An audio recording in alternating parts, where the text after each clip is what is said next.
Well, in the next few hours, the Norwegian charged with killing 93 people is expected to tell the world what motivated his murderous rampage. Anders Behring Breivik calls himself a crusader against the spread of Islam. His lawyer says Breivik wants to explain his actions at his first court appearance. Meanwhile, memorial services have been held across Norway, and tonight the Prime Minister will lead the country in a minute's silence. Europe correspondent Philip Williams reports from Oslo. Days after the attack, they're still recovering bodies from Utøya Island. The boats continue to search for those shot or drowned as they tried to flee. Many submarines are also being used. And the horrific stories keep coming. 2 years ago, 19-year-old Hussein Kazini escaped the violence of Afghanistan, only to be shot in the leg as others fell dead around him.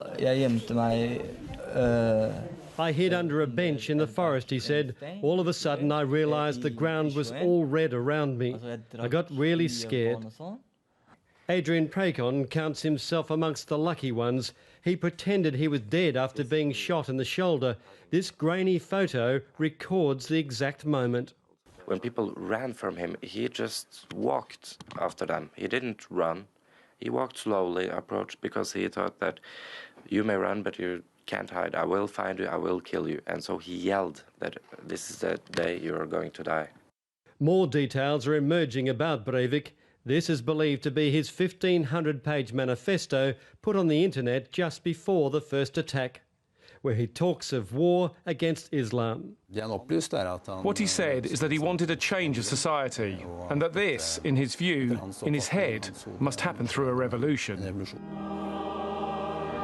In Oslo's cathedral and in churches throughout the country, people came to pay their respects to the dead and the suffering. The crowd spilled out into the streets, sharing a national burden that right now seems almost too much to bear. This is just the start of a very long process of national healing, that with so many funerals to come, it'll be a reminder, each one of them, of the utter savagery of the attack. It's so awful what's happening. I think everybody's in shock.